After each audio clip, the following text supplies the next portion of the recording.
Well, it's wet on the ground, so it's always been raining during the night. Temperature is about the same as it was yesterday at 13.9, 15.3 during the day and 12.2 overnight. Yeah, we've got another 10 millimeters of rain here in the rain gauge.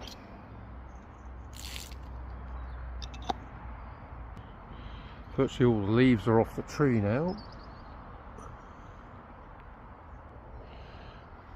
Yeah, it's Friday the 14th of November. It's dull, overcast and no sun and trying to rain.